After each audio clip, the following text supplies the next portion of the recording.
And now bringing you that hard, hitting fight analysis, submitting you into paralysis. Josh Thompson head kicking leg to dome, and Big John McCarthy saying let's get it on. Well, welcome to the Weighing In Podcast. We have just watched the UFC, and we have a new middleweight champion in Khamzat Chimaev. I have all kinds of things that I want to talk about, especially with my man Josh Thompson, who possibly had the worst picks of the year on this one card. It just was not going his way. We're going to talk about all those fights, huge knockouts. It's a spinning elbow fest. Just unbelievable as far as what happened. I thought it was an incredible card. Josh, what did you think of UFC 317? I thought it was a good card. 319. What did I say? 317. 319. Yeah, a couple shows. Yeah, well, I forgot. I thought it was a good card. The main event was a straight domination. Yeah, but it didn't live up to the hype that we thought it was going to be. I thought it did. If you picked Khamzat Chimaev, it definitely lived up to it. It absolutely was a fantastic fucking fight. Don't pretend. In the fact that John, people like you went and picked DDP. Oh, DDP is going to outlast him. He's going to get tired. I haven't seen enough of the. Not a big enough sample size. He has not shown it. It was a fantastic ass whooping. And I'll give it to DDP. I got DDP. I'll give it to DDP. He's a tough son of a bitch. I'm going to send him this clip where you just talk shit about it. Love it.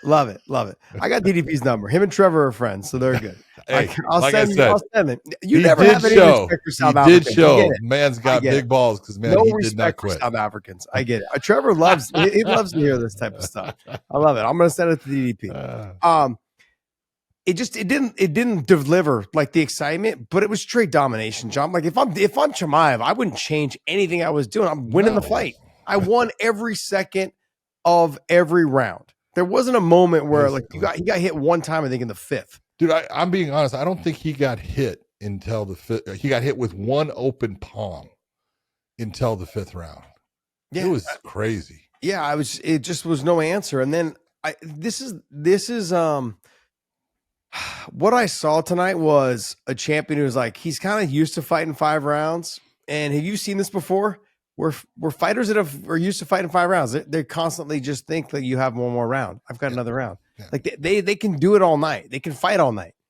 And so they just continue to think like, I've got one more round. Like I can let this one go. I saw this with Jason Jackson when he fought the Russian kid that was in PFL. He fought when he lost his title. He just thought he had one more round. He realized you lost the first 2 rounds because you just gave him away. Very similar in this situation where he was just on one knee. On the first round, he was just in crucifix, couldn't get out. Second round, he was just on one knee against the fence. Yeah. And no sense of urgency to stand up. No sense of urgency. Like, you've got to make him work. Like, even if it doesn't go your way, you've got to make him work. You look, if the whole answer or the whole what was it? What are your the whole story behind Chimaev was that like there's cardio problems. And I thought the same thing. Obviously, I've been saying it for however long. Sure. But I gave everybody the scenarios on the midweek show. I said, this is the thing is that you have to take a look at. Was he overtrained? Was he cutting too much weight? And does he have COVID lungs? Because those were the 3 things we were talking about in terms of his conditioning. Those are the questions that needed to be answered tonight. They were all answered. Yeah. So I think him cutting to 170 was an issue. Bad. Cut too much. Absolutely. And that's why we saw him start to get a little bit tired as he fought Gilbert Burns, and then he couldn't make the weight. He missed weight by 8 pounds. That's all been done now. He's never going back to 170. I know he says he is. Should never. And Dana White's going to be like, get the fuck out of here. We're not taking the 170. Lost your mind. Yeah, you're out of your mind. So I'm going to keep you at 85. I'm going to probably maybe even try to bump you to 205. Okay. You know what I mean? I got that. And then now like the COVID situation, like the COVID lungs, I don't think that's a problem anymore now. He just proved it tonight. So what's the only other logical explanation? You were overtraining yourself. Yeah. That's it. The weight cut was too much and you were overtraining yourself. And then the stories behind you living in the gym and coaches having to kick you out. It all makes more sense now because you looked fantastic tonight. Yeah. And you can tell when you have someone, sometimes you think, it's one of those, it's like, well, I do it this way. And it's like, yeah, that might not be the smartest way. You bring in someone like a Sam Calavita who then says, son, no. Yeah. Do it this way. You're going to work hard, but you're going to get rest. You Yeah. know, because you've got to have rest when you're working your body hard. And I think he figured things out through this camp. And, you know, you saw him when he was, you know, training with, you know, Pico there at Calavita. Mm-hmm. Look, if you're going through a Sam Calavita training session as a fighter, like he'll have some people in there that are just, you know, average people that, you know, he doesn't try to kill. He'll make you work, but he tries to kill the fighters in some of those workouts. I mean, they're difficult, you know, and the fact that he did that said a lot. And that was part of the reason I thought he was going to do well.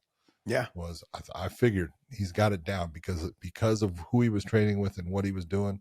It just showed a maturity of, hey, I got to go someplace to learn these things. And, you know, all the joking aside, you got to give, you know, I admit, like, that was a total domination fight. But goddamn, you got to give DDP fucking credit for at least, you know, man, he never quit.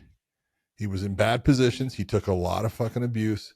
He never quit. I'm not saying he did all the right things, but there's those times, Josh, that, you know what, and you've been there, I've been there, where all of a sudden you are in a situation with someone that they're doing things that you have always been able to stop, and you can't stop it with this guy. Yeah. He's just that level above, or does it in a way that it just doesn't work for you. And everything that you know how to do and how to get out of this, it's not working. And that was the night for DDP. I don't want to say no. I know. I agree with you. What I'm saying though is that it was that championship mentality of, or just the person who's used to fighting 5 rounds, expecting there to be another round, and it just, you can't let. I don't care if it's round 1 or if it's round 5. You can't let it slip away. These rounds mean too much. Yep. This isn't boxing where you can lose 1 or 2 and be like, okay, I can get it back. Like, it's not when that there's way. 12, it's a whole different rounds. story. Yeah, like you have 5 rounds and they all fight 3 all the time. So they're in phenomenal shape to go 3 rounds. It's what you do in those championship rounds to get it done. And it just wasn't there. Like you didn't, I guess, in the ideal world, right? If you're DDP, you should have made him work harder in the first 2 rounds. And for Chimaev, in an ideal world, it worked out perfectly for you. Yeah. Because you didn't have to worry about too much. Once you got him in the crucifix position, there was nothing to worry about. You could just hang out there. Yeah. It was just little small shots. It's not the one thing that, you know, and look, when Chimaev goes back, I'm going to sit here and tell you right now, look, you know, all those little punches and everything, stop. Yeah. Set yourself up for elbows and utilize elbows. That's what you need to do in that crucifix position. You're never going to get a referee like Mark Goddard, who is, you know, absolutely intelligent as far as, oh, hey, those aren't doing damage. You can do that all day long. That was Roy Nelson's big thing. You know, he would sit there and he'd start counting. And I tell him, you could count to 3,000. I don't give a shit. Okay. Are you hurting him? Okay. That's what it's got to be. And so you look and you go, I'm not saying that it's comfortable. It's not. Yeah. But it's not going to do something that's going to damage him in this fight that he can't go on. So you look at the whole situation of how things were going, man. You know, Chimaev needs to switch up some of the things he's doing, because elbows are exactly what you want to do in that position. There was many times that he couldn't utilize the elbow based upon the way DDP was moving his head and coming up towards his armpit. But at any time that head comes away from the armpit and goes towards the hip, man, it's time to start lighting him up. Remember John Jones when he fought Vladimir Yashenko? Yeah. And if you look at the elbows that he threw there and how fast and how violent, that's what you're looking for. No, absolutely. I did the live show while the fights were going on. So it was like a watch along. And I was telling him, I'm like, John and I have this discussion all the time. Like, if you're not throwing elbows in this position, don't expect the ref to stop it. No, they're just not hard enough shots. And what he was doing was like just very light. It's just pitter patter. So there's no way a ref's going to stop. If anything, the ref may, he's not going to break you from that position and stand you up. No. But he may tell you like to be more active or what. I don't know. I think. Nah, if you're sitting there, What you can do from there? Look, he was throwing punches. You can't ask him to do anything else. I'm not saying there's a lot on him, but he's doing something, and so it's just one of those. Look, there's something to learn in every fight, even when you're a winner in a dominant fashion. Yeah. There's things for Chimaev to learn. Yeah, absolutely. It just how much do you take away stylistically? This is a horrible matchup for DDP. Huge. Because if you put him with like a Kai Bahalo or a Mavov, right? Yeah. A lot different fight. Totally. But those guys, after seeing, like, and I said this on the midweek show, I go, DDP has like no fucking wrestling. None. Like I said, but I was more impressed with his grappling. He doesn't exactly. He's got wrestling, but it's unconventional and it's odd. It's not what a true wrestler would do at times.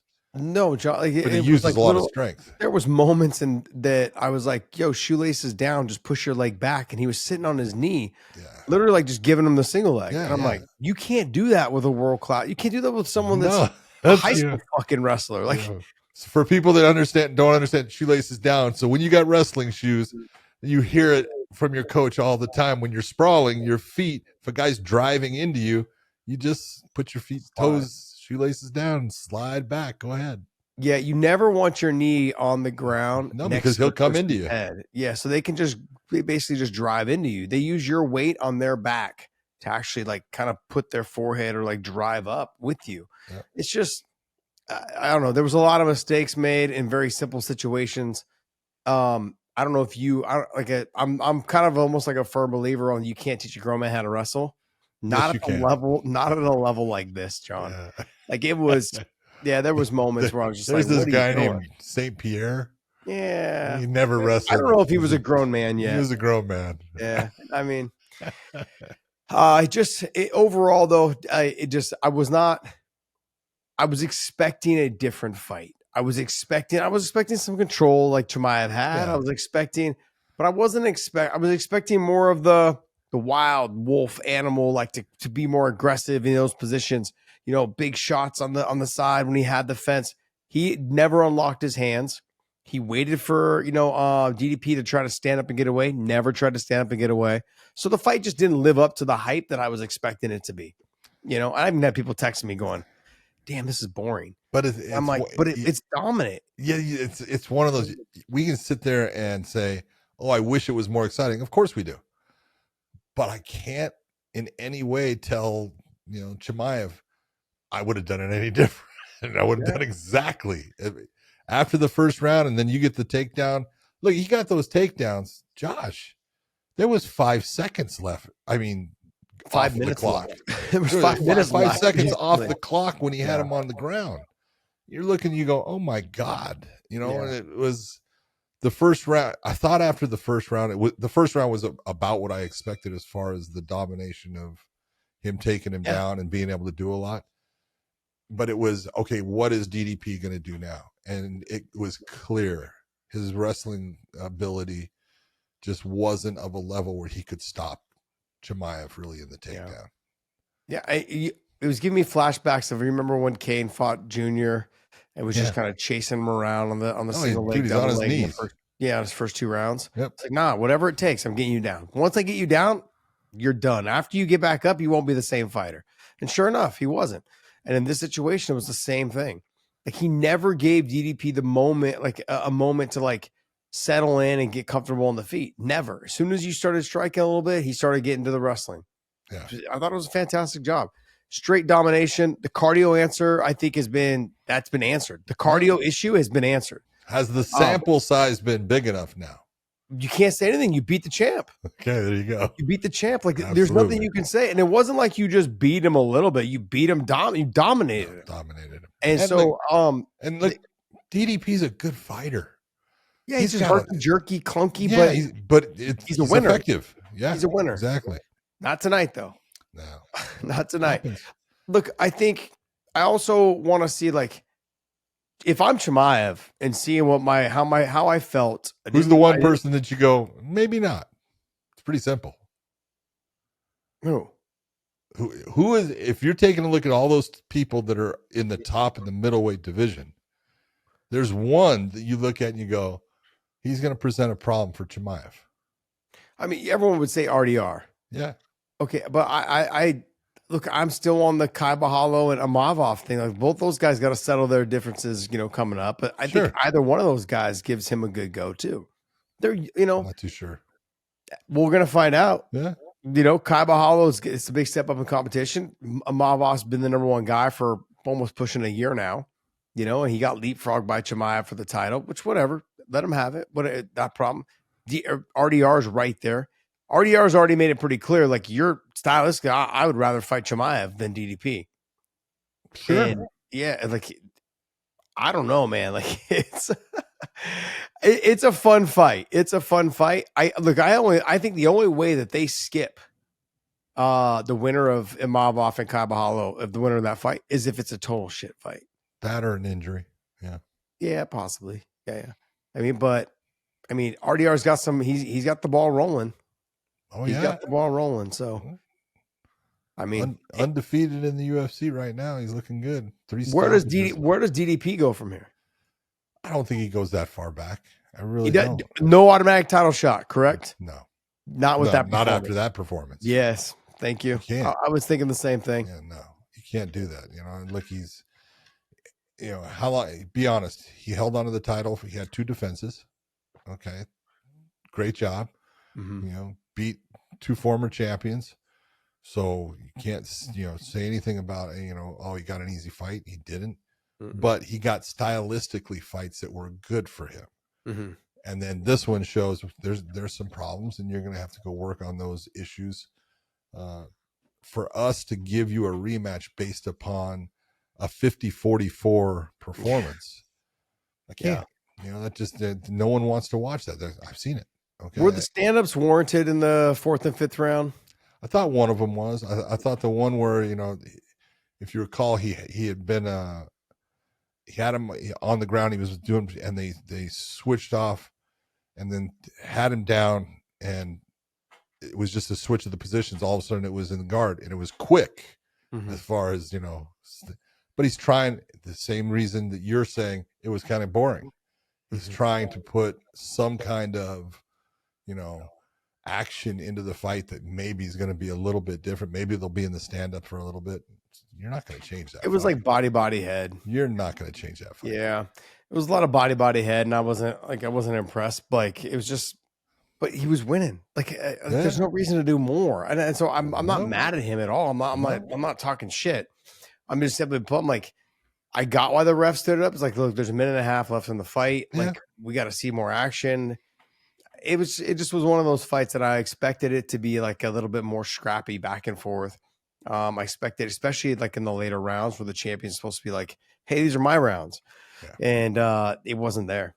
No, it wasn't there. And I was like, I'm going to be overall, Mark Goddard did a great job in that fight. He let them be. A lot of people get nervous when people are in like crucifix positions. It's like, there's no reason to get nervous here. Time to get nervous. You start having elbows and you're seeing cuts starting to get opened up. Yeah, you can get a little, you're going to put me in a position here to stop the fight. Okay. But, he did a great job in the fight. If you're going to pick someone for DDP to fight next, who? Michael Venom Page. I'm just kidding. That's a rough one. In looking at it in the middleweight division, it's got to be someone up there. Yeah. But he's already fought quite a few of those people. Yeah. And so when you're sitting there saying, well, who should it be? I mean, man, that's a tough one as far as, obviously Cannonier's dropped out of it now. So you don't have him. And the 2 at the top there are going to be fighting with, Pahalo against Imavov. I don't know. I really don't. I would have to really sit back and look at I don't want to see him go against Izzy, and I don't want to see him go against, Whitaker. He's done both of those. Yeah. I mean, for me, I think you probably give him RDR next, unless you're going to take RDR to Chimaev. I would give him but then that and this is the fight. Like the RDR fight to me, you may lose RDR. He may lose but there's another fight though that would be Fluffy Hernandez would be a fucking great fight. Dude, that would be. The two of them would be fucking. That would be a great fight. I didn't even think of. I don't want to put him that far down because Fluffy's number 7, but fuck, that would be a great fight. You're right. Like, I mean, that's quality matchmaing there, yes, JT. Yes, I mean, fuck, I can't pick fights. I might as well fucking match make them. Shit. We all have those nights, dude. Oh man, I swear, I'm starting to feel like the fucking Drake of MMA. Dude, hold on. I'm telling you, when I was watching the thing and Chael comes on and he picks Aaron Pico, right? And DDP. I said, well, Aaron Pico's gonna lose, and so is DDP. I was like, oh my God, I'm in trouble. Chael and I are fucking the same. 2 peas in the pod. Can't pick a fucking winner to save our lives, man. It's horrible. It's fucking. I was so sad, man. All right, let's talk about Aaron Pico, our boy. Let's talk about Lerone Murphy's performance. There comes those times, people can sit there and say he was pressing too hard. No, I think part of Aaron Pico's game plan going in was to put pressure on, Lerone Murphy and make him tired, hit him with body shots, take the gas tank away from him, and just overwhelm him with his ability to have incredible cardio. I thought he was looking beautiful. Let's be honest. Mm-hmm. He had Lerone Murphy confused at times. He was hitting him with hard shots. Lerone came back with a couple, but it was clearly Pico's round up to the point where Lerone Murphy set that up. It wasn't like it was a fluke. Beautifully done. And it just happened that Aaron brought his head over to that direction. It landed perfectly. This is fighting. This is why a lot of people hit me up on, on a messengers and were saying, oh my God, I feel bad for him. I said, hey, this is part of the fight game. This is what happens when you go out there and you put it on the line and you're doing the best you can. And he was actually looking really good, but we all knew Lerone Murphy's the real deal. And you actually said, hey, he scares me because he is so explosive. Well, that's an explosive move. Yeah. And it landed. Yeah, because Evloff wasn't throwing that. No. You know what I mean? And this was exactly what I was talking about was Lerone Murphy, it potentially could be an easier fight with the wrestling, but to me, it's a more dangerous fight because of movements like that, actions like that, things that he would do that Evloff would never have done. And so you've got more of a straightforward fighter in Evloff, like someone like he's either going to wrestle or he's going to box. There's no really in between. It's going to be a little bit of that. And Pico is going to kick a little bit, Pico's going to box a little bit. He's going to wrestle. He's going to ground and pound. This was a scary fight for me. I just had, I don't know. I don't want to say I had this feeling, but it was that style. And look, we know what we sign up for. We signed the dotted line. We knew what we were getting ourselves into. Shit. You hate to see your friends lose, man. And I was doing this live on our channel before this, and fuck, it was painful to watch. I was just like, fuck. And you know how I am. Like when you see me with Habib and Islam, and you're a nervous Nelly, man. I'm fucking dying. But look again. I just look at it. I know how good Aaron Pico is. Mm-hmm. Obviously, people are gonna say all the bullshit, and the whole thing. Oh, see, Bellator fighter or something like that. Look, Bellator fighter just went out and beat the dog shit out of Jared Cannonier too for 2 rounds there. They're not Bellator, they're fighters. They don't belong to anyone. Lerone Murphy is a stud fighter. That's why he has a record now of 17-0. Yeah. Okay. We all knew he was a stud fighter.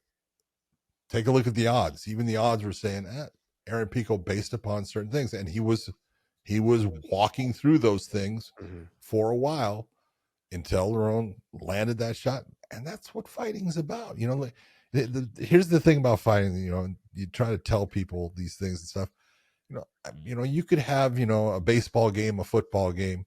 It's you have that one home run.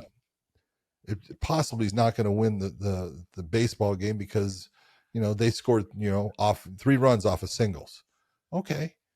You could win every second of every round all the way up to the last one in MMA. One shot will make you the loser. And that's fighting. It is what it is. Absolutely. But that's kind of what makes it so cool. Yeah, I thought Aaron hit Lerone with a couple good body shots. You can see Lerone kind of felt one of them and like circled off. He felt 2 of them. Yeah, he was feeling the pressure. Yeah. But then staying composed and having the wherewithal to throw that shows what kind of fighter he is, doesn't it? Yeah. I thought, like I said, I kept going back to like, he's dynamic, Lerone is. Yeah. He can do things that Evloev couldn't do. And it just put me in this position where I'm like, damn. And then, Howard Pico's, a fight being delayed 2 weeks. You're not peaking at the time you were supposed to peak, whatever it is, right? 2 or 3 weeks. And then, but all those things aside, that had nothing to do with the result. Nope.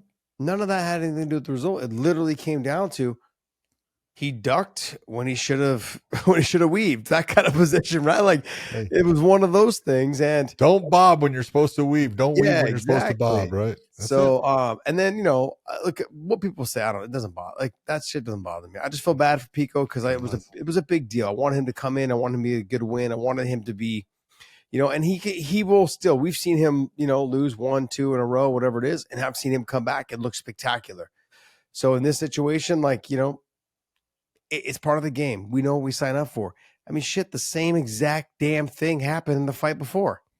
What are the fucking chances you get 2 spinning back elbow finishes in 2 fights in a row right before the main event? Freaking insane. Crazy. Yeah. So, in this type of fight, right, with Pico and Lerone was doing what he was doing, circling, sticking and moving, keeping his back off the fence, was able to get back up twice on the wrestling. I thought that was fantastic. Great job by him. Great job with the baseball bat on one arm.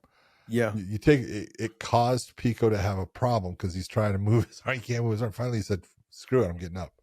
Yeah. Because he actually just got up. Yeah. Yeah. Yeah, it was just very good, man. Very good job. I thought he fought fantastic. I didn't realize how big he was until I saw them face off. And not that I said this on the live show too. Aaron Pico, if he really wanted to, he could be a 35-pounder. Yeah, John, like he could be. He could be. You think so? Yeah, he's fucking Mads Burnell size. Mads Burnell's a 155er. I know, but he's fought at 35. He should have been fighting at 35. He's not a big guy. Mads is like 5'2". Yeah, have you lost your mind, Mads? I apologize for that snide comment. But now you want to apologize. Mads and I are friends. Like I can. Mads and I are friends. No, you're not. Oh, dude, John, you don't have friends. You have no idea. You're trying to lie now. Like, Sean, like you don't dye your fucking beard. Sean, come on, your hair. Look at you. Yeah, not your beard. No, I dye my beard. You're right. You let it go now. That's why after I started busting your balls. Look at all that gray, man. I know it's finally coming through when you stop dyeing it. Damn. Oh man. All right, let's go. Carlos Prates versus Jeff Neal. To me, this whole fight came down to the point of Jeff Neal had a real problem with the length and the range. He was not able to crush that space and get into where it took away Prates' kicks, and he was able to make it a boxing match, which I thought Jeff Neal would be better in a boxing match, but I thought Carlos Prates would be better, with it out at, kickboxing range, and he was able to keep it there for the most part. Prates looked good. Like he as that round was going on, he was looking better and better and better, and he was just picking it up and starting to pick Jeff Neal apart with a lot of the techniques he was using. And I have nothing but respect. Jeff Neal is a stud. He's tough as hell, but he was taking a lot of big shots, and the last one, dude. That thing, just the sound of it, it hit absolutely solid. It looks like it kind of grazes by when you watch it. It blasted him, and so it wasn't an early stoppage. Early stoppage. No, I'm asking. The bell rang. Yeah. So, and what was Jeff Neal doing? The bell rang, John. Yeah. So What why was would Jeff Neal? What? Don't Wait, stop. wait, See, no, I have a this question. is No, where let me you. finish before you This start is where trying to you rebuttal me. start trying to be stupid. No, Don't just let be me stupid. finish. Go Let ahead. me finish. Okay. The bell rang. Prates walked away. Now the ref go, hey, walk up to the corner. You have that to be. You got to give him a chance, right? Walk to the corner. What is the Get referee looking at? John, he waved before his back even hit the ground. What is the referee Watch the looking video. at? I'm telling you, watch the video. I don't have to watch the video. I'm watching a fighter with his conversation. I'm watching a fighter with his eyes Michael Venom closed. Page, Jared Cannonier. His eyes are closed as he's laying on the ground because he's hurt. There's a discussion to be Over. had. No, there's not. Okay, so You're absolutely not. if he hits the ground and moves, If he's going to try to protect himself, Jason was already waving it off before his back hit the ground. Am I right or am I wrong? Watch the video. He's waving it off before his back even hits the ground. and it was a great stoppage by Jason. Okay, then you're sticking with that. That's fine. And look, it could be whatever. I'm just simply asking you. The round ended right when he landed the shot before he hit the ground. So do you not look at him and go, the round's over? If you can get up and walk to your corner, let the fight happen. If you can't, if I say, hey, get up, fighter, you can't, fight's over. But he was already waving it off before his back hit the ground. It's because he That's saw why what I'm- happened. How many times have we seen someone get rocked, hit the ground, and then start moving, defending like grabbing a leg? How many times? You tell me it never happens? Okay, I didn't say it doesn't happen. But that's let my me point. ask you a question. Did Jeff Neal do that? John, Did the Jeff fight was Neal over. do that? John, when the ref waved, Did Jeff Neal do that? the ref's already standing over him, waving the fight off. Why is it you can't just you're like a John, no, he's waving the fight off. If I see that, if I see a ref doing that, the fight's over.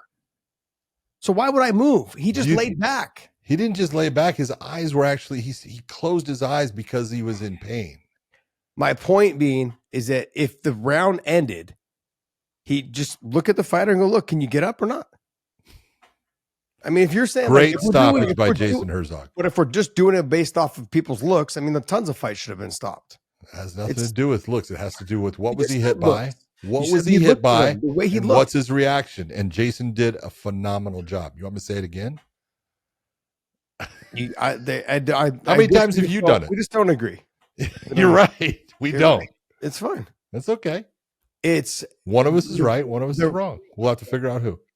the round was over. He waves it off before he comes off, before his back even hit the ground. Don't say the So round what- was over. There was actually time on the clock. There was the spinning elbow landed at 2 seconds. Before 2 as he hit seconds. the ground, the round was over. In fact, it says What does it say? 1 second? 4:59. Oh, so 1 second. Wait, 1 second left in the round. Because he waved it off before he hit the ground. That's my point, John. My point is, like, if the round was over, No, the round was legit. not over. That's why it's 4:59. You can't wave it off if if it was in between. So you got to put that 1 second back. The round is over when it goes to 5 minutes. What I'm saying is that he waved it off. Okay. He waved it off. The round was already over. The bell had already rang, or whatever it is. The round's done. It was close. They have to put the 1 second back on to save face. Is that So what I it get is? it. That's exactly what it is. Oh, okay. And I like Herzog. I wanted to get a real opinion about like what you see, what happened, and why you stopped it before his back even hit the ground. It's what you see. A second ago, you just said it wasn't. Did you see how? It doesn't matter how you fall, John. It's if I fall and hit the ground, I wake up and start fishing for a leg. Hold it. If I see you are unconscious, I don't wait for you to hit the ground to see if you wake up. Do you understand? So all those times fighters hit the ground and wake up, we should have stopped them early. No, excuse me. What did I say? If I see you unconscious as you are going down, the fight is over. I'm going over to push that fighter away because I see you. I don't sit there and go, well, it's a possibility that he can wake up when he hits the ground. No.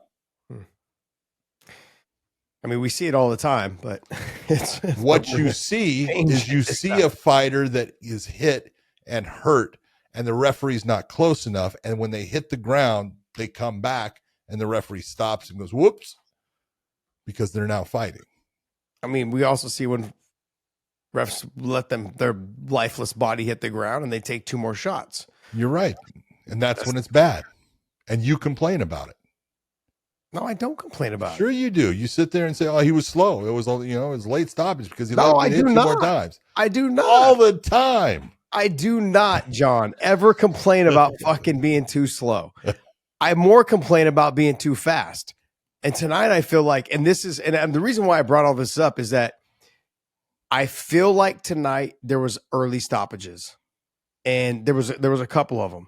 I felt like what it was do the commentator or does the UFC and the comment do the refs listen to the commentary?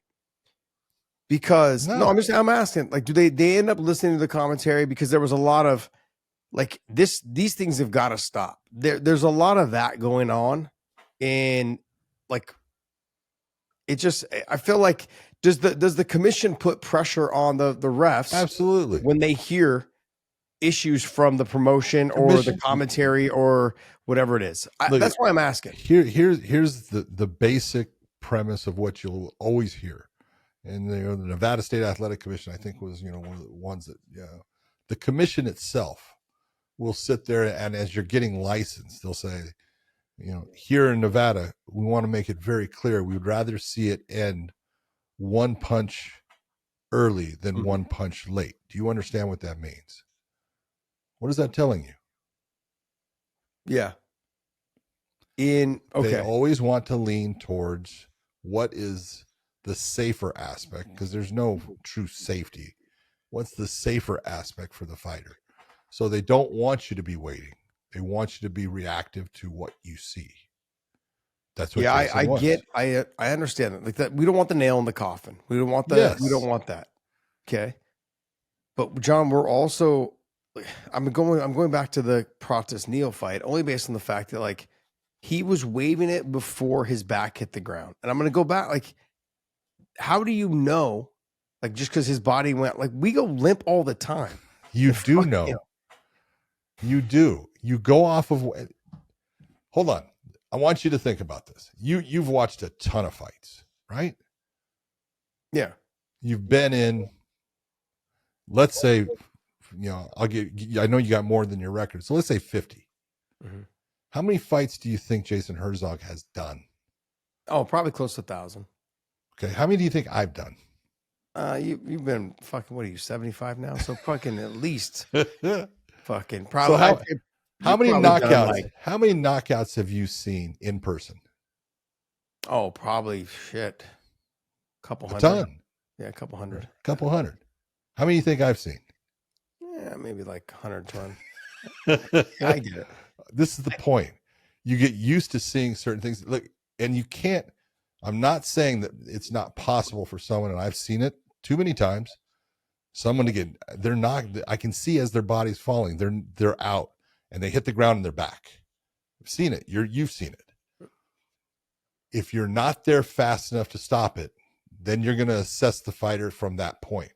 But if you see the fighter out and you're close enough to make the stoppage while you see them in that position, it's over. You've been checkmated. Yeah, I mean, I guess for me, you're on the main card, you deserve that extra 1 shot. That's what I'm saying. Like it's so look, from now on, I'm just saying from now on, you are no longer Josh the Punk Thompson. You are Josh Nail in the Coffin Thompson. No, it really just come down to like these guys are the fight right before the co-main. Jeff Neal's been around the block for a while. Carlos Prates has got what? Fucking 30 fights, like 20 something fights, 26 fights. Sure. They know what it's like to fight. They know what it's like to fight. They know what it's like to lose. About it. All those things. But what I saw from Jeff Neal was he hit the ground, his body, he kind of like looked like he was sitting up a little bit. He saw this and then he just laid flat. Okay. Now, maybe I'm wrong. Maybe I'm reading it wrong. Maybe this is a conversation for Jason Herzog. Maybe I'll go back and watch it again. But from what I recall, it was absolutely a good call. I just know the right thing to do with the shot that he took. It's no different than here. I want you. I didn't stop. Michael Venom Page fights Cyborg, right? And he gets hit with the knee.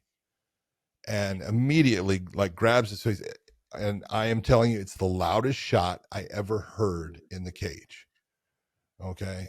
All the shots, knockouts, kicks, knees, punches, by far the loudest. And it was, I thought it broke his nose, and I thought it was his nose snapping, as because his hands came up and he fell down right away.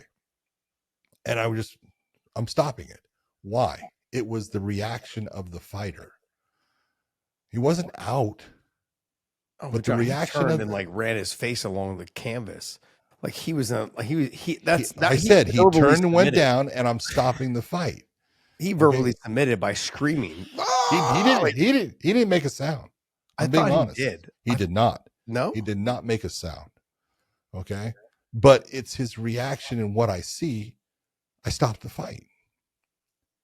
Should I wait for Venom Page to come over and start hitting him? No.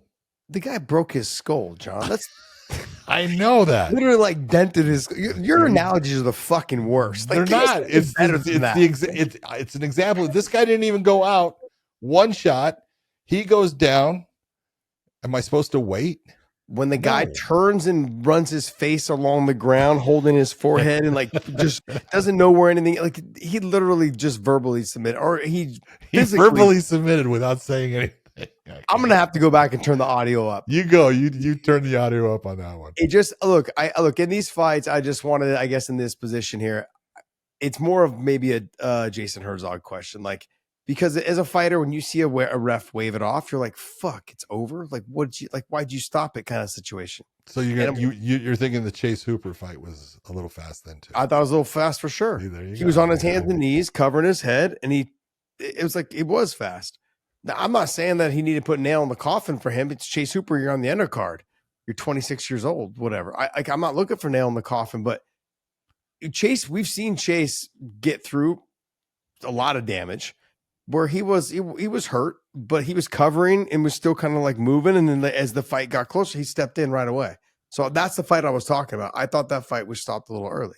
Okay. It is Chase Hooper though. So like, I get it. He's young. He's on the undercard. I'm more inclined to say I'm okay with that stoppage than I am for these two veterans who have been you're the fight before the co-main event. Okay. I disagree with you. I'm surprised there. Shit. There's no surprise there. Because that's all we do. All right. Let's talk about Michael Venom Page versus Jared Cannonier. What did you think? Beautiful performance. Beautiful. Did he screw around too much? Yeah, I would say it's a little disrespectful, but I mean, when Jared got out on social media, or not social media, but in interviews, and basically said, "I'm going to knock him out." Yep. All right, well, come hit me then. Like, that kind of thing. I get it. I understand. Was it incredibly, as far as the difference in speed, and this is what we were talking about, and why I know you went with Jared, but the speed difference, at 38, he is still fast. And absolutely. And at the 185s, it just makes him that much faster. Yep. I mean, I said that, John. 85 I know you is did. better for him. 85 is better for him. It's gonna be hard. Those guys are not gonna be able to touch him. He at 70 though, you could see in the Ian Gary fight, he was still getting hit, grazed and stuff against Ian Gary. But Ian Gary's like, "Fuck this! I'm just gonna shoot." I understand all that, Jared, but I'm at that point where all you got to do is get touched. Like that second slower is once you get hit and you get knocked out one time, at that age, it's going to come more frequently. Sure. And no disrespect to him at all. I liked watching him fight. I love watching him fight. It's like watching poetry, man. Like he's just so good. He just, the way he moves, he flows, the way he switches stances, the way he can hit the jab and the long right hand or whatever it is. Like he's so good in those positions. I mean, but I'm looking at this weight class. Like, who do you put him with? I mean, you've got to put him somewhere in that, like, that's a rough one. That's a rough one. Because if he's going to stay at 185, you're looking and you go, who do you put him with? Because now, I mean, where do you think he's going to be ranked? I mean, where's Jared Cannonier, number 9? Yeah. I mean, I honestly think you probably put him with. I wouldn't mind seeing him and Izzy. It could potentially be a total snooze fest. It could be. It could be a total snooze fest and a bunch of fucking breakdancing, but it could be a fun fight. It could be a fun fight. Would you put him with would you even try to leapfrog him up to Sean Strickland? Like Sean's suspended right now, so there's, you got some time for him. That won't last long. Yeah, I hope not. Yeah, I don't think it will. But it's a matter of, you could say Sean Strickland would be one. You could also say Marvin Vettori. Yeah. But I know Marvin's dropped down. You could say Brendan Allen. Yeah. There's some fights there that you look and you go, that could be interesting. And Brendan Allen honestly would be one of those ones that I would look at and go, that would be a damn good fight. Yeah, I mean, you get probably he's up there now at number 9. He'll be at number 9 or number 10 somewhere in that mix. 10. Do you give him Brendan Allen? Do you give him you don't want to? Depends on how much you like Whitaker now. He's lost a couple in a row. Like, do you throw him Whitaker? Like, Whitaker can grapple a little bit, but he's more mainly a stand-up guy. Like a stand-up fighter. Do you have him fight the loser of Kybahalo and Amavov? No, I don't think he's. You don't go that far up. Yeah, I wouldn't go that far up at this point. Yeah, he has to beat some other people. Yeah, I mean, right now, if I'm looking at it, it'd be either Robert Whitaker or do you give him Apollo Costa? That's an explosive fight. That actually would be a good fight. Yeah. That's not. That would be a big name. Paulo, for the most part, he's a stand-up guy. Yeah. And he's got speed. Yeah. He's one of the faster guys in the 185-pound weight class. So yep. That'd be a good one. I kind of might be one of those ones. Hey, you want to make another run, or you want to make a run, period, MVP, then you got to get past Paulo Costa. Yep. But yeah, there's fights to be had there. Yeah. Next fight. Tim Elliott taking on Kai Asakura. I love Tim Elliott. I've always loved Tim Elliott. He's fun to be around. He's always been a tough ass fighter. He won the tough at the 125 pounds, when all the guys that you still see in the 125 pound weight class, as far as the top guys, you're looking, Alexandre Pantoja, he was part of that tough. Kai Kara France was part of that tough. Brandon Moreno, part of that, so Tim Elliott, I just love the way that he enjoys himself out in the fight. He makes it fun. He does some crazy stuff. Yeah. He does some awkward stuff. He's sitting there looking like he's an old time fucking boxer back from the fucking 1900s. I'm just watching him going, you're nuts. But I enjoy watching him fight. And, Kai Asakura was doing well in the first round until the takedown. And this is like many times you talk about, hey, he's got to at least attempt the takedown. He's got to make it to where the guy respects the fact that, you know what, because this is what occurs. What you saw Kai Asakura do was he slowed down all of that offense and that beautiful, stand-up that he was using against Elliott. It all slowed down based upon him being worried about being taken down. Yeah. And it changed the fight, and it was a beautiful submission at the end. I give it to Asakura. He tried to fight that choke off. That is not comfortable. The topside guillotine is a sumbitch, but I thought that was a huge win for Tim Elliott at 38 years of age in that weight class. Mm-hmm. That's impressive. Yeah, you could tell he was struggling with the speed in the first round. Yeah. Then you get into that second round, it really was like there was only a couple seconds left in the second round. There wasn't much time left. I would say like 20 seconds or so. Yeah. So, and then what he did when Kai actually lunged in, I think, for the left hook, he ducked under, got to the takedown. When he got to the takedown, I loved how he jumped on the neck. When he jumped neck, he stepped over. And when he stepped over, he hit that, like Luke Rockhold used to hit that all the time. So he had the arm in guillotine as he stepped over. But what he did was he let go of the one hand that had the arm posted, so he didn't get rolled back over. And he basically put his palm to his chest and went deep on that one. And then as he sunk it in and was able to work, he went back to gripping and then finished. Yeah. It was just nicely done. I mean, you just couldn't afford to make a mistake, man. Kai Asakura pushed all the way down. I think he's number 15. He'll be out of the rankings now. but just I think, damn, what a great performance by Tim Elliott. That's two losses in a row for Yeah. Kai, and he's a good fighter. He is. Everyone's going to sit there and say, "Oh, see, he can't make it." He can make it in the UFC. Yeah. He is a really good, dynamic stand-up fighter.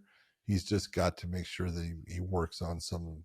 He's not old either, so he's got plenty of time. He's got to work on his grappling, his wrestling. He's got normally good takedown defense. He just literally like lunged in with 20 seconds left on the left hook, got taken down and got pushed. Yep. I'm not going to even try to pretend like I can say this guy's fucking name. By Sanger?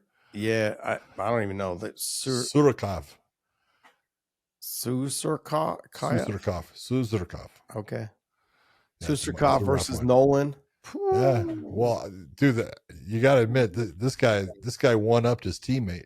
Yeah. he one-upped Chimaev, and then he went to the Dana White Contender Series. Yeah. Wins his fight being a last-minute replacement, and wins his fight. And then 4 days later, the best part is he called it. Yeah. He sits there and he goes 4, right? Yeah, I thought that was just remarkable as far as the whole thing. And he gets called for this. Eric Nolan's heavy-handed, tough dude, but Susurkaev basically he got hit a couple times in the first round. He was winning that first round. He got rocked in that round. He got rocked and had that round taken from him based upon the fact that he got hurt bad. And Nolan takes it, but then came out in the second, and, man, did what he was supposed to do. He put him away, and it's going to be interesting to see, what he does. I just like the 4 day difference. You just don't see that. I mean, I'm sure it's not offered very often. No. So like if you have something that goes on, like he brought it up. I don't know if you saw that. He brought it up before he fought on the Dana White saying, like, hey, I'd like to fight on this card if all goes well. And sure enough, they gave him the call. I was like, hey, we got to fight for you. You want to fight? And he's like, all right, fuck it. I mean, I thought he looked good in the first round until he got rocked. And I was like, okay, you lost that round. Yep. And then you come out and he was smiling coming out of the second round. I was like, oh, this kid's got something. Yeah. He's got something. He's happy to be there. He's enjoying the moment. I was concerned that he was enjoying it too much. Yeah. And then he came out and proved me wrong in the second round. Yeah. So, those are all things that we over evaluate. Because I'm watching, I'm like, okay, he's having too much fun. He's doing this. I'm like, he's still fucking fighting. So I shouldn't have I basically looked at him and was like, man, what are you doing? Like, just get to work. You're good. You're obviously good. Yeah, you're having so much fun that you're going to basically cost yourself the fight. Could have. And he could have. But good performance though by him. Great job on him. Like stepping up though. That says a lot. UFC loves that shit. Yep. Dana loves that shit. So good on them, man. Mikhail Oleksiejczuk, whatever his name is, versus Gerald Meerschaert. Mikhail Oleksiejczuk. Okay, well, Oleksiejczuk. I'm not quite as bad as Uncle Chael on the name you're stuff. I'm not as bad as Uncle Chael on the name stuff. Yeah. Going Oleksiejczuk up against Gerald Meerschaert. I got to give it to Oleksiejczuk. He changed camps. He went to the Fight Nerds. Here's a guy from Poland living, down in Brazil and working out and, saying, hey, I need to improve in certain areas. That's what you're looking for. I'm looking to see guys that say, hey, all right, what do I need to get me to that next level? Because it's not working here. Yeah. And this is your career. And this is, you've got to make those choices and make the right ones. And he did, because he came out, he looked good. Obviously Meerschaert is going to be, diving for takedowns. His ground game is, well known, and he's outstanding with it. But when he can't get somebody down, his stand-up is limited. And that's where I thought that Oleksiejczuk would be able to, expose him, because his stand-up is good and he's got power. He's not muscular. He doesn't look, but he can swat. And he hurt Gerald and went after him. He was smart. And when he hurt him the first time, didn't jump down on him, said, get up, did it again, get up. Smart move. That's fight IQ. That's what you should do. Don't go into his world, make him come back into yours. You're doing well there. And the third time, it was like, no, I'll go after you. It was the right call. Yeah, Meerschaert looks slow. Yeah. I mean, he did. Yeah, he looked like he looked lost out there. Like he couldn't close the distance. He couldn't get close enough. He just looked slow. Striking looked slow. Wrestling looked slow. Everything looked slow. Yeah, and then Oleksiejczuk, whatever is fucking. Hey, he looked a lot faster. Can you say that for me? Can you say that for me one more time, please? It's Oleksiejczuk. Isn't it? I think it is. It's close enough. Lupita Godinez versus Jessica Andrade. Fantastic fight, John. Great fight. Great. I thought it was so good. But I thought the commentary was absolutely horrible.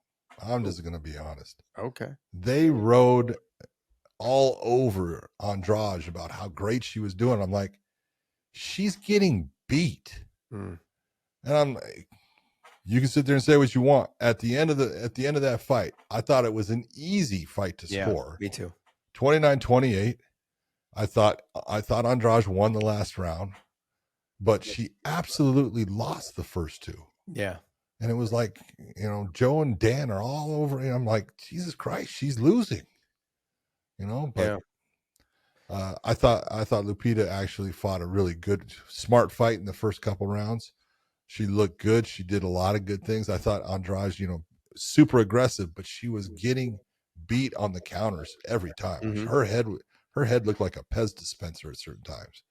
And she was trying hard. I'll give her credit, man. She had no quit in her, but I thought the judges got it absolutely right.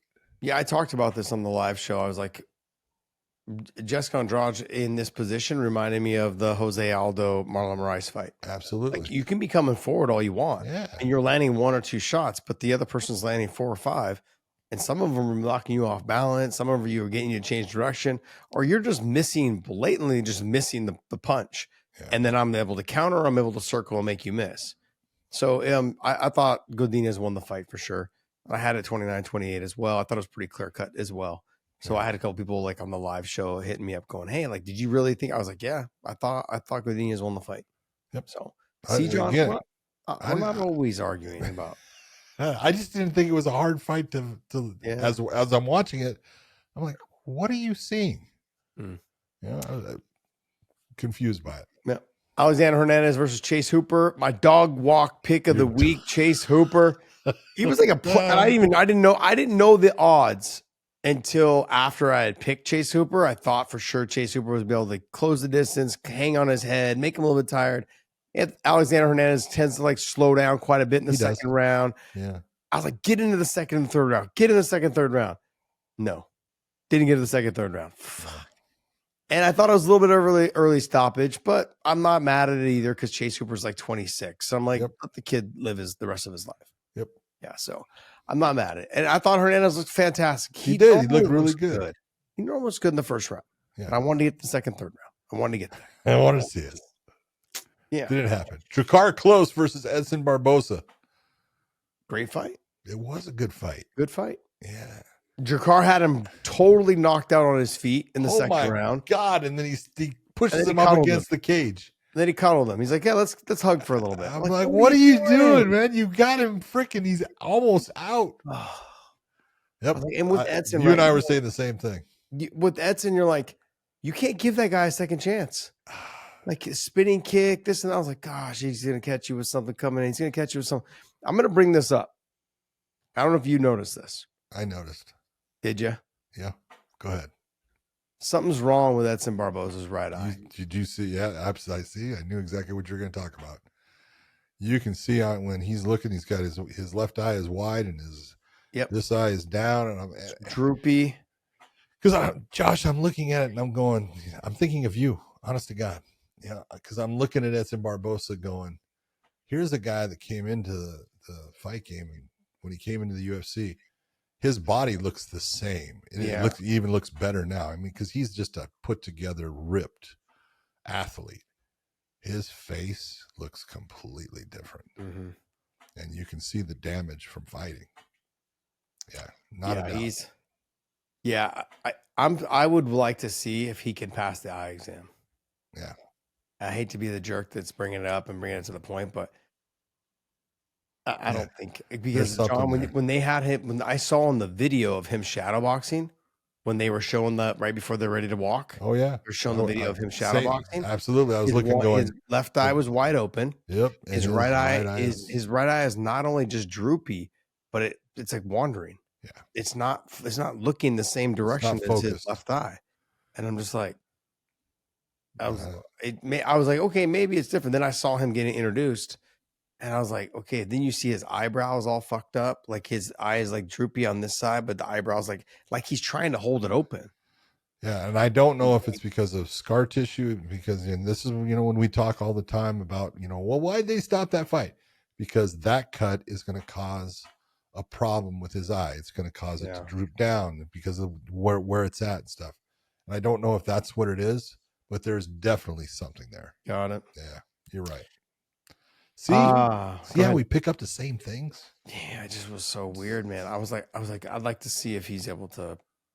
I mean, but look, someone sent me a text like, "Hey, are you noticing something with his eyes?" I was like, "Yep, exactly." And then I go, but hey, even if he has one eye, man, Michael Bisping won a championship with one eye. Oh yes, he did. So, and Char Bullet right now is fighting with one eye. Exactly. But yeah, Clay French was the first guy that I knew.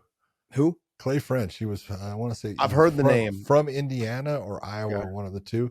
He ended up fighting in Japan all the time because couldn't fight here in the States based upon his eye. But he did well. He fought in like Pride. He's from Indiana or is from Tennessee? Who's the kid from Tennessee is blind? Isn't he from one eye? Oh, that's Dre Miley. Okay. Yeah. There you go.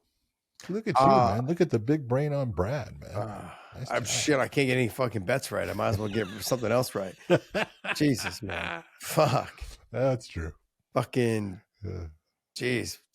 Just call me Drake Thompson for now on. Karine Silva versus, how do you say her name? Dion Barbosa. Dion. I thought it was a great fight. Was it a robbery? No. How many submissions did she have her in the last bit? Yeah. And it's like, dude, no, that was a good submission. That one was tight. Mm-hmm. There was, even when Joe's talking about she puts her in the dead orchard. Yeah, she did. And she had it for a little bit. And Barbosa was able to get out, but she gets credit for that. Barbosa doesn't get credit for getting out. Mm-hmm. And I think they forgot about all the things that Karine Silva did. Mm-hmm. And this is one of the ones that, Dan Cormier was sitting there saying, "Oh, we got to do something and stuff." Yes. It's like, Dan, let me tell you something. What we got to do is make sure that you never judge a fight.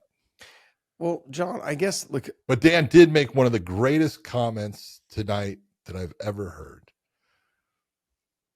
Go ahead. It was when he talked about his Jared Cannonier and his body and stuff. And then he goes, "Man, when I was 40, he goes, I had to pull my pants up over my belly because my belly would fold them down." He was just being honest. And I go, "Way to go, DC. That was beautiful."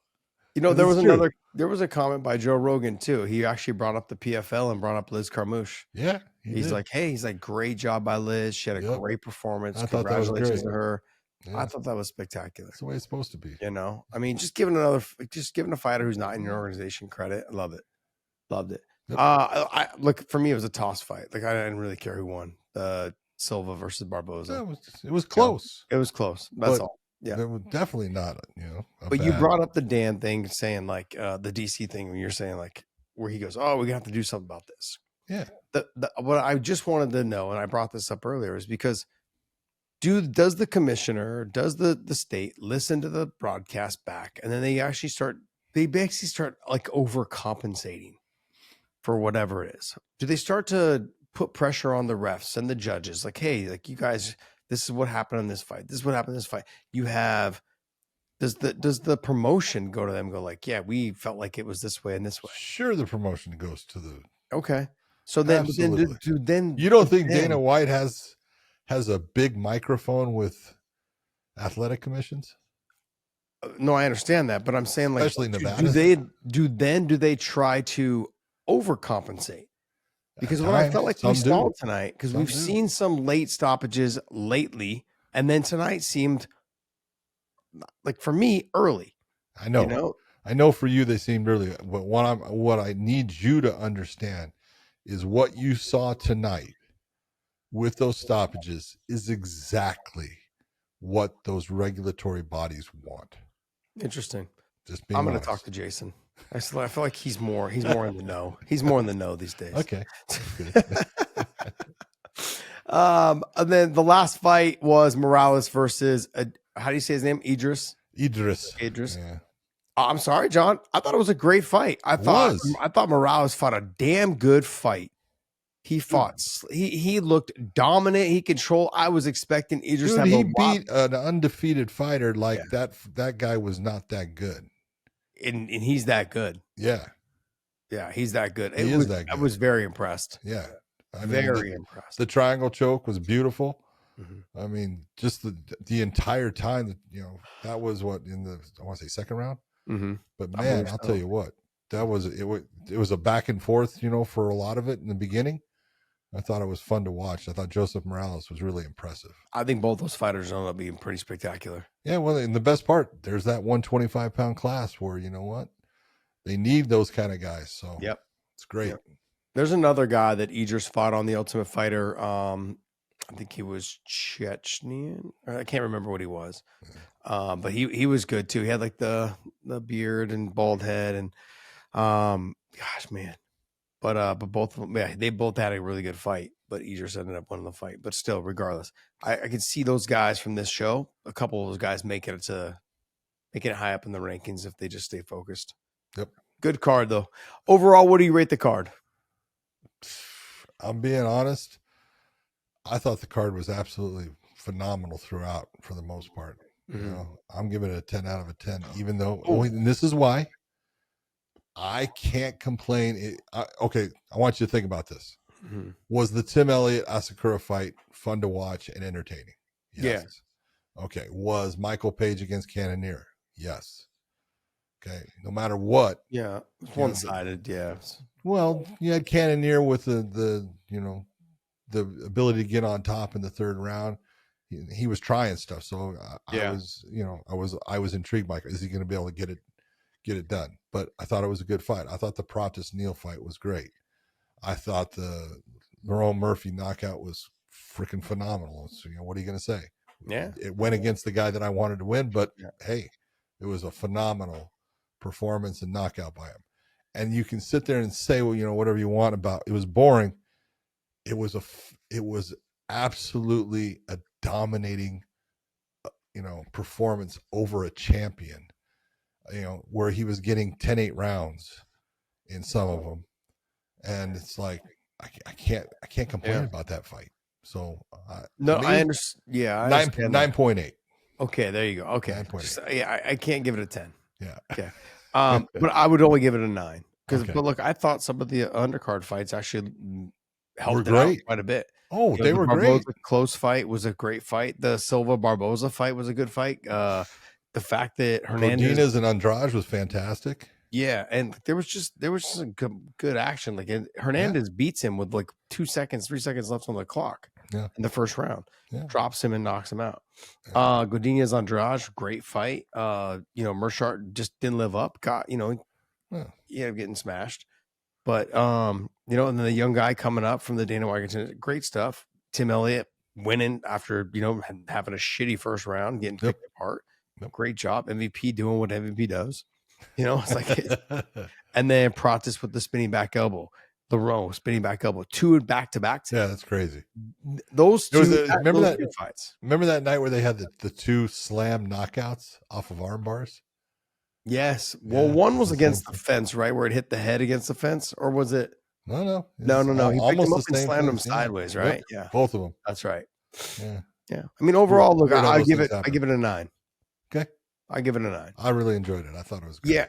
I just can't. I have a hard time. It's no different than like when the card sucks and the main event's great. I'm like, it was a great card. Oh, the whole thing was great. But when the card's good and the main event kind of is not great, you're like, I can't give it a 10. I can't. So I'll give it a 9. Give it a 9. John, there was a couple fights on the PFL card that I wanted to chat with you about. But before we do that, make sure you guys join us over at OnlyFans. Subscribe to us over there. It is free. We've been partnered with them for about 2 years, and we're about to probably start working with them again for another year here shortly. So chat with them. And look, we do live shows every Tuesday night on OnlyFans, also available across all of their platforms. But we take questions from our OnlyFans account that it's free, no charge. Head on over and drop your questions over there. So I want to just thank you guys so much for continuing to support us. Also, use the link down below in the descriptions for LMNT, the best hydration drink in the business. I had citrus earlier today. What's that? In the business. In the business. It's actually fantastic. And now they're making the lemonade salt in the can. Cannot wait. Cannot wait. Cannot wait. Let's go ahead and talk. John, I had questions about the Alfie Davis Godzi Rabadanov fight. Okay, let's go. What was your thought of the fight, and how did you have it scored? I thought as the fight started, you brought it up today, where I thought Godzi gave up the first round by not being active, just not throwing, and it was like, dude, you're just handing him around. You don't want to hand anyone around. I thought going into the fifth round, I had it 2-2. Okay. So then it comes down to the fifth round, and you can take a look at the fifth round, and you can sit there and say, well, Godzi got the takedown. What did he do with it, though? Yeah. Alfie had landed, and here's the big difference in their stand-up. Godzi had some good shots that he landed, but when you saw the difference of Alfie's shots, a lot of them were really hard, heavy shots that you saw, big kicks, and you can hear them, and he's landing heavy shots that makes Godzi go back, and then Godzi comes forward. And I think it was the power that Alfie was landing with, because there's no doubt that Godzi landed more, especially based upon the ground. But, those are body shots and things like that. The kicking and everything obviously went to Alfie, but it was a close fight. It's not one of those ones where someone's going to sit there and say it was a robbery. Bullshit. No, I read the comments. They all say it's a robbery. Yeah, it's not. Everyone was talking about it because I had it 2-2 going in, and it was because and I honestly, the first round to me is mystifying of what Godzi was thinking of doing. Jason Jackson. Yeah, same shit. Exactly what you were talking about. Just nothing, no offense. It's like what you think landing 2 punches is going to. Come on, you got to throw. DDP tonight, round 2. Yeah, you got to take it down. No, John, he was just hanging out against the fence on one knee. Like there was nothing until the very last 10 seconds where he hit the little scramble and was almost got to the almost to the top position. I'm like, where was that? For 4 minutes, 4.5 minutes. You know what I mean? You can't give away rounds in this sport. Just not enough time. Not against a good fighter. No. But so I look at it and I had the fifth round based upon, I thought Godzi could win it. I thought he was going to by opening up, and he didn't do anything. Yeah. So you got a takedown, but you didn't do anything with it, and you'd lost the rest of the round. You got to show me something, do some damage, do something with it. It didn't happen. Yeah, I had Godzi winning, but like I said, I can understand it. I can't be mad that it went the other way. Yeah. I mean, there was moments on the feet where I'm like, why are you not pulling the trigger? You're right there. You're in the phone booth. You're in that phone booth. Let it go. This is where you want to be. Exactly the place. That's it. Exactly the place you want to be. I don't know. It's just he wasn't. He was not as active in this fight, especially with there's one thing about Godzi. I've seen in all of his fights, he has got a motor and he's active. Usually throwing. I'm trying to remember that fight that he had over in Japan. That was one for a while. I was like, throw your freaking hands. He didn't do it. He was not super active in that one. This one kind of reminded me of the same performance. Yeah, I don't know. He's I don't know. Maybe he was sick, maybe something up. I don't know what it was, but jeez, man, what a shitty situation. Because I had him winning the fight, but I agree, he just wasn't active enough. Even when he was in the guard, even when he was on the top position, just not enough damage being thrown, and not much was doing from the bottom either. But it's still you can't lose 3 minutes of the fight and then only be on top for a minute and a half and then expect to win. You got to do some damage. And he's got nasty ground and pound. Yeah, I know. I mean, if he postures up and throws, he fucking hits like a truck for being. He's not a big guy. No, he's not. No, he could go to 145. He could. He just doesn't want to kill himself. Liz Carmouche finally got what she was looking for. She wins. She gets the knockout. She's pushing for that, and then obviously she's probably going to end up fighting Dakota Dacheva here coming up. Careful what you wish at the White House. Jesus, John. Can we please stop? Yeah, dude. It's one of those. I'm not going to even talk about that. It's horrible. It's like, this is like they're doing something that I think a lot of people are like, oh, we're growing. But then you go and say dumb shit. Like you go and do things like that. And you're like, you almost feel like you're just chasing the second place. Well, I know that Don Davis has come out saying that, hey, we'll put on a card in the daytime and the UFC can put it on at night. That would be great. It would be great, but it ain't going to happen. No. Okay. This is a deal with Dana and Donald. Did I say Dana? Dana and Donald. Dana and Donald. And Donna is going to run the whole thing. And the PFL is not going to be any part of it. And to have to have Liz up there saying, I would love to fight, at the White House in front of the president. Yeah, a lot of people would. And you'd have to be part of a different promotion for that to really happen, because it's not going to happen, with the one you're fighting for. So I don't know. It's so bad. Yeah. So but I thought the fight between, I thought Jenna Bishop really was doing a good job. Mm-hmm. Her stand-up has gotten way better. She was actually, in the fight. She was throwing good shots at times, but you could tell the difference in the power of the shots. Yeah. And it was starting to, amplify. I thought the armbar attempt was beautiful, especially when she rolled her over. I thought, oh, she might have that. I thought Liz did a great job of defending against it. Went into the, a triangle. Jenna showed why she's an outstanding grappler. Because I'm surprised she didn't finish that triangle. Because Liz is a good grappler. Yeah. Liz is good there. But when it got back to the feet after, into that third round, that, the shot she hit her with was beautiful. That left hook, was solid. Right on the button. And then when she came down, onto the ground, the hammer fist that she was throwing, it was over. Beautiful win by her. Good win. Congratulations to her. I know she's been chasing that for a while. She wanted to get it last time, didn't get it, got it this time. Great performance. Jenna Bishop looked absolutely fantastic. I thought she looked great. And I'm not saying it's the end of her career, but what a statement by Liz Carmouche at near the end of her career. She becomes the Bellator, flyweight champion, and now becomes the PFL flyweight champion. It's quite an impressive accomplishment when you look at it. She's 41 years of age. Yeah. She hasn't slowed down at all. Yeah, she's gonna end up fighting Dakota Cheva. We're gonna see how that works. Yep. Marceli Alves versus Justin Wetzler. You know what? I thought it was a good fight. I enjoyed watching it. I thought Justin actually did a really good job through a lot of it. It just wasn't enough at times when Marceli is doing, he's throwing out a lot of volume, and you're Justin, you're defending, but you're not throwing back. You got to counter. You got to counter off of it. I thought Justin had his moments. I thought he really he looked good overall, but I had Marcellus Alves winning the fight.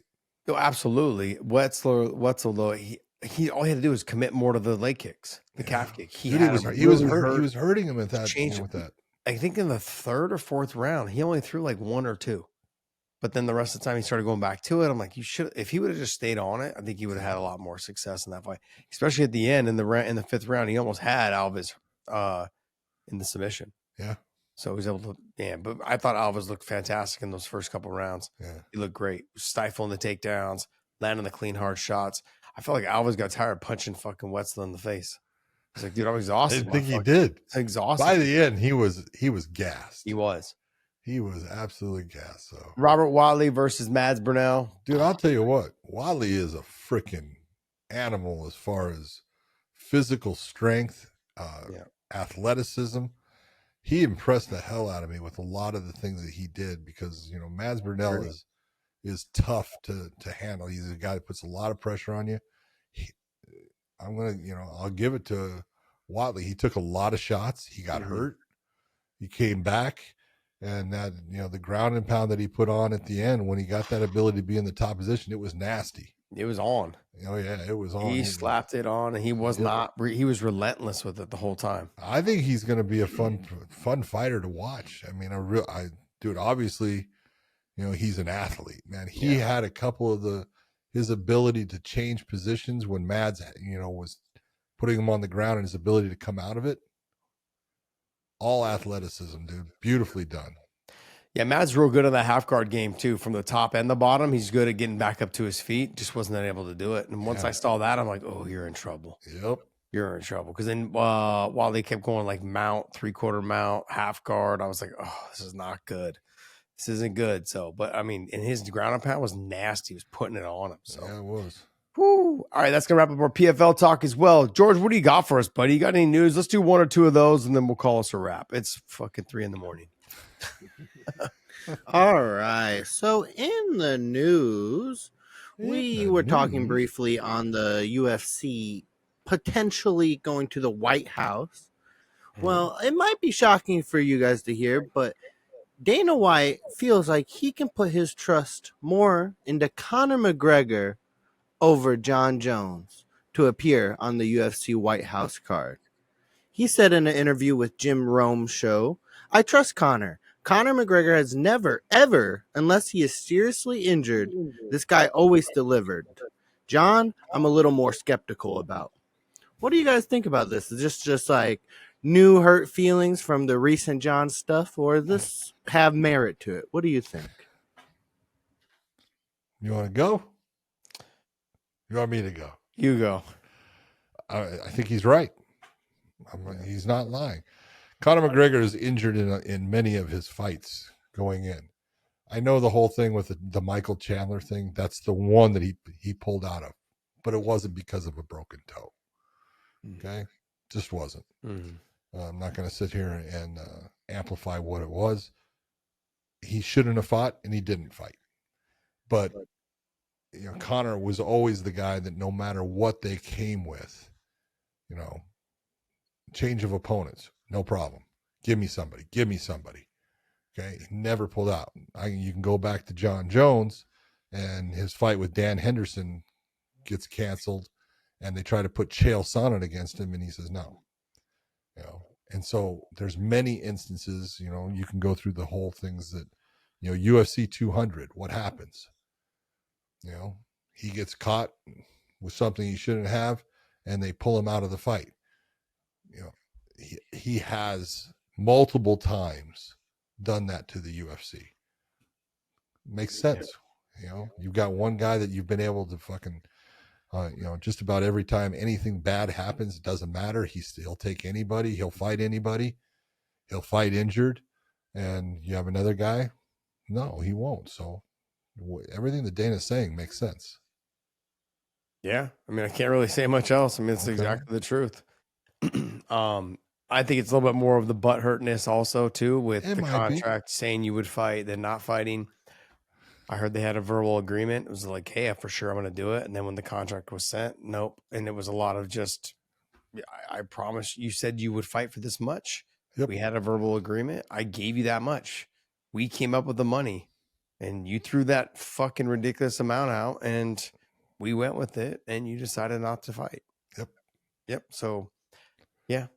Look, yeah, Conor's normally, I don't want to say true to his word because it's not true either, but Conor normally will make sure he makes himself available. The Michael Chandler thing was just such a long drawn out, like, you know, for no reason. Yeah, just for no reason, just like that, whatever. But yeah, what else you got for us, George? All right, so our good buddy of the show, he's doing great right now. I'm praying for him. Ben Askren. He put out a series of tweets that made me chuckle. It gave me a good little chuckle. But he put out 2 tweets. I'll read them for you. The first one says, Patchy is really good. Wouldn't be surprised to see him make a title run in the first year. The tweet following that, LOL shit, I was unconscious on June 7th and didn't realize the fighters happened. That's just a little bit of funny, but what do you think about that? He's fucking great, man. Yeah. Ben's a fucking must watch. Fucking like so I swear, like in this situation where he's at, I feel like someone should just follow him around the camera. Just because he, you know, like it would just be. I think he'd get millions and millions of followers. I think he's super inspirational. Yeah, exactly. And he, you know, here's a guy that is in a bad position, and he's like, you know, I'm not feeling sorry for myself. I'm just going to get better. As he's curling a 5-pound weight. Yeah. And you look and you go, here was a guy who was an Olympian, and he's curling a 5-pound weight. Okay. Yeah. You know? We're going to wrap it up on this. We're going to wrap it up on Patricio Pitbull versus Oleksiejczuk. This kid is good. Good. Yeah, he is. Oh, John. I've watched him fight. Feed the old dogs to the young studs. Well. Oh, man. Yeah. Tough fight. Yeah, super tough. Tough fight. Doesn't mean he can't be knocked out, but he's explosive. He loves to stand. He loves to trade. He's got big power. He's got big power. He's fast as fuck. Yes, he is. Man. Fast as fuck. So that's the one thing he's going to really have over Pitbull. He's going to get a lot faster. Yeah, he's built like a Greek god. Looks good, yeah. But you know what's funny is all these guys that come in and fight Patricio, you can tell they're all a little timid of the power. You know, like we didn't get the best Dan Ige. Just Dan, I think, felt the power a little bit. Yeah. A lot of respect there too, but you know, but this guy, I don't think he gives two shits. He's like, Patricio, who? He's probably like, I don't give a fuck. Like, I don't think he knows who Patricio is. Probably not. He's like, yo, I'm fucking 21 years old or some shit. I don't even know how old you are, but he's explosive. He's fast. And, you know, look, I like these type of fights for Patricio because then the guys that bring the action to him right now and the stage of where he's at in his career, I think it's good for him. He needs those guys to bring it to him because otherwise he'll touch you and make you'll respect him too much. I want to see him, you know, get after it again. Like he still has some left in the tank. I want to see it happen. But this is one of those fights where you can't get a good fight out of this. I don't know. I agree. Yeah. Well, guys, that's going to wrap it up. Hope you guys enjoyed this show. If you guys haven't checked out my live watch along, you guys can watch that after you watch this, or you guys can watch it while you guys sleep all night. Hey, we had fun. It was about 3 hours, a little over 3 hours. It was cool. I don't know how many people watched it. We had at one point we had a couple hundred, like 600-700 people watching it at one time, which was kind of nice. A couple of times we only had like 150 though, so it fluctuated a little bit in between. But hey, overall, great night of fights. I rated it a 9. John rated it a 9.8. Yep. But we had fun tonight, and hope you guys enjoyed the show. Hit the subscribe button, hit the thumbs up, the bell notifications, so you guys can get all the notifications based on when we drop. I drop periodic shows throughout the week. Sometimes I'll do a live on like a Wednesday or a Thursday. So you guys hit that bell notifications and subscribe. Hit the subscribe button to our channel. The best damn podcast, combat podcast in the game. Hashtag instill. It's 3 a.m. Leave me alone, guys. I'm doing this for you. Right. Remember, I'm doing this. It's been a long night for him. Yeah. John, take it away, bud. Hey, just going to say for everyone out there, I hope you enjoyed the fights. Thank you for tuning in to us, and we will see you. And now bringing you that hard, hitting fight analysis. Submitting you into paralysis. Josh Thompson head kicking leg to dome. And Big John McCarthy saying, let's get it on.